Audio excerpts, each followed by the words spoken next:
We hear a lot about identity theft, with the number of incidents rising as the economy, of course, gets worse.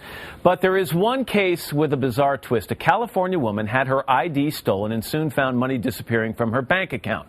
But when she reported it, she found herself behind bars, charged as a felon. NBC's Lee Cowan explains. It was on a golf course near San Francisco last year when Margaret Somerville got a phone call that made her heart sink faster than a 3-foot putt. Yay! It was from police 950 miles away in Wheat Ridge, Colorado, who told her simply, "You will be arrested." And that's when you fell apart. I absolutely fell apart. You ready? At age 66, the grandmother and a retired vice president of Wells Fargo Bank was met by police at her front door and led away to jail in handcuffs. It is the most frightening, horrible experience. Honestly, I cried probably for 24 straight hours out of fear. She was booked on suspicion of felony identity theft, but what made her so incredulous is that she says she's the one who had her identity stolen from a streetcar right here in San Francisco. She said she told police, she told the bank, but there she stood, handcuffed, not the victim, but the suspect. There was never any logic in any of this, but they just kept going after me and after me and after me. Why? Police believe Margot was linked to this woman, caught on a bank surveillance camera 5 months after Margot's wallet disappeared. Police say she was passing stolen checks, withdrawing more than $60,000, not only out of Margot's account, but several other Wells Fargo customers too. But it was the handwriting on those forged checks that police found curious. Detectives say it looked just like Margot's, enough to charge her with 19 counts of identity theft and criminal impersonation. Margot's attorney says that's a connection that's almost laughable. At no time did they ever find a link at all between Miss Somerville and this woman in Colorado. Finally, after Margot spent more than $50,000 on legal fees, prosecutors dropped the charges, saying there wasn't a likelihood of a conviction. And Wells Fargo credited Margot's account for the money she says was stolen. But the Wheat Ridge Police Department told us because Margot may sue, it was, quote, not in a position to discuss the case. To this day, they still think I did it. A case of mistaken identity, she says, that cost her far more than a stolen wallet. For today, Lee Cowan, NBC News, San Francisco.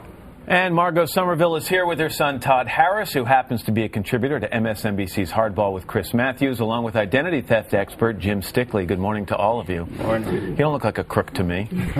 You're not one, are you? What I'm shaking my head over here, Margot, is that you did everything right. Okay, so you get your wallet stolen, you cancel your credit cards, you file a report with your bank, you file a report with the police, money gets taken out of your account, and you end up in handcuffs. What am I missing here? I did a handwriting test, and from the handwriting test alone, they decided that I had written all these forged checks. They never looked into my bank accounts. They never looked at telephone records. It took them 2 years to fingerprint a check and find out that my fingerprints weren't on the check. I can only imagine. Here's this retired vice president of a bank, and they call you and say, you are going to be arrested. When they showed up at your door, did they explain any of the evidence against you, or they just put you in handcuffs and take you away? They just put me in handcuffs and took me out in front of all my neighbors, put me in a police car, and took me to jail. And although this was, what, a 2-year ordeal? Is that what it was? Yes. $50,000 in legal bills? Yes. And although the charges were dropped not too long ago, you have a fear still that this may not be completely over. The charges were dropped, but I am not convinced that they think that it's over, because they still think I did it. You're sure of that?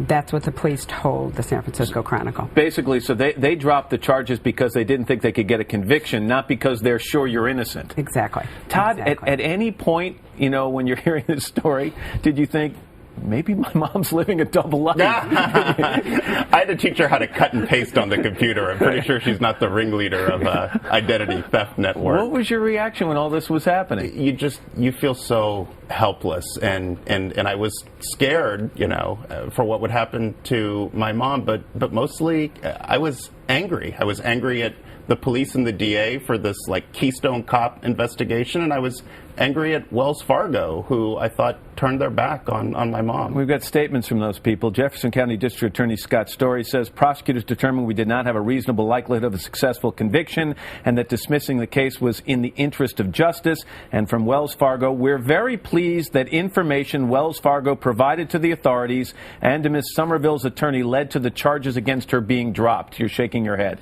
Well, that's just not accurate. No. Not the way it went. Jim, she did everything right. Okay? Absolutely everything. She was the victim of identity theft. So how do you protect? This was obviously a major screw up. But how do you protect yourself? Well, what she did is generally how you protect yourself. I mean, you make sure you know what's in your wallet. If your wallet's stolen, you make sure that you go ahead and contact the right people. If you have credit cards, you cancel those credit cards, you notify the police, you file a fraud alert. Everything she did is exactly what is supposed to work to solve the problem. Did you do the right? Did you have your Social Security card in your wallet? I did not. You did not, so she did that right. And I didn't have a check. You didn't? All right, so this is obviously one of these unusual situations. The lesson to be learned here is that even sometimes when you do everything right, things can go terribly wrong? Absolutely. I mean, she did exactly what you're supposed to do, and she still ended up in a nightmare. Where you go from here? I hope it's over, but I would like to get some of my legal fees back. Or all my it's a legal lot of money. fees back. That is a lot of cash. money. Margot, thanks for sharing your story. Thank I appreciate you. it. Todd, thank you. Thank And you. Jim, as always, good to see you. Good to see you.